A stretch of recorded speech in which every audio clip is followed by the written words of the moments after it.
Rhonda was brought up in a very rigid hellfire church where her father was a preacher, and her home life with her siblings was under shame and ridicule. As a young woman, she started taking pills, but later in life met a woman who brought her to a church where she learned about the love of God, not the wrath of God. Her story begins with her husband. Why am I amazed at the wonder of it all? How can I say thanks for things so undeserved? Why am I amazed? I got married when I was 27, and he was a wonderful man, and we had a good life, and I was a functioning addict. So, I had already had my daughter, and he had already had 2 children, but they were young, so we raised them. We raised our grandchildren as our own, and we had a very good life. In my 30s, I found grace and mercy and love, and, things are good. And then in 2007, he died right before our 20th wedding anniversary. Rhonda's world was rocked, and that's when the pills started to take over. So when he died, I sat in my living room in a spirit of grief for a year and a half and just took pills.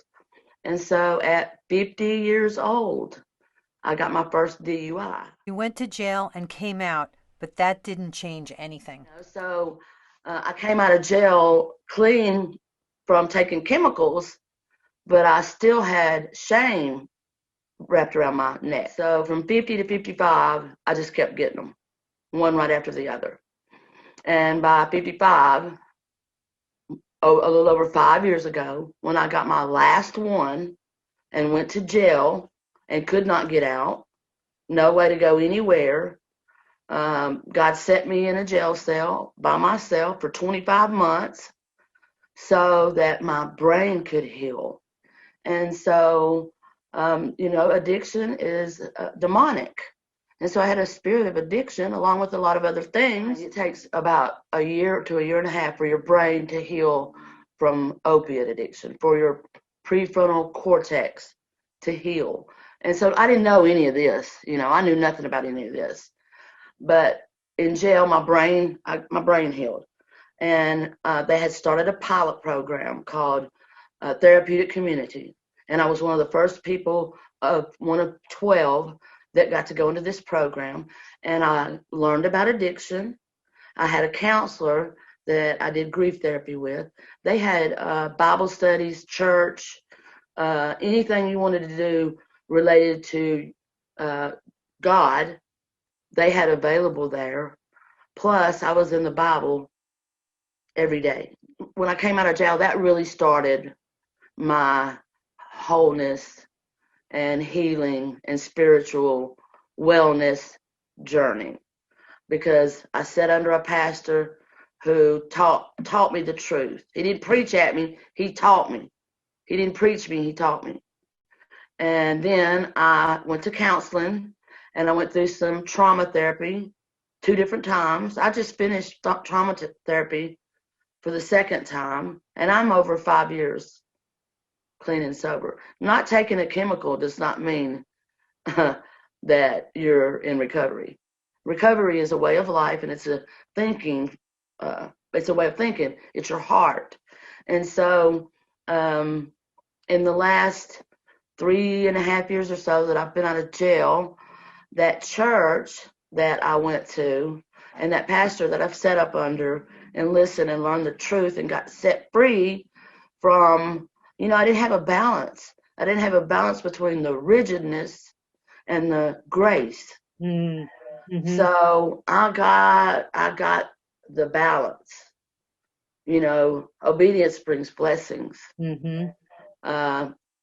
Love, God is love. Where God whispered in my ear, the devil wanted to have I freed you from addiction, but the devil kept you bound in shame.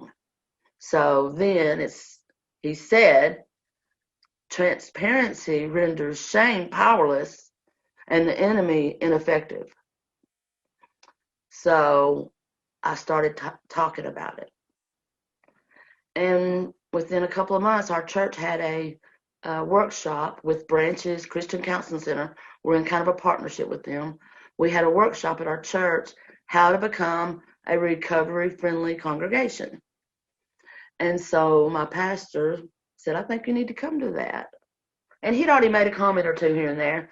I like what you wrote this morning, because I was putting stuff on Facebook, about recovery and stuff like that, just little snippets. So he invited me to that workshop. After it was over with, he came to me and he said, I believe the Lord sent you here. I get calls every week from people, either their family members, their brothers, sisters, uncles, whoever, that are dealing with addiction, mental health issues, and I don't know the answers, but I think God sent you here to help with that, and I would like for you to be our recovery director. I had to figure out who Jesus was. And no, I didn't have, let me rephrase that. He showed me who he was. And he showed me that nobody is beyond redemption. He showed me that he will give you everything back that the enemy took from you and more. I'm 60 years old and I feel like I'm 30. I probably act like I'm 12 sometimes. But God has restored everything to me. And if he can do it for me, he can do it for anybody.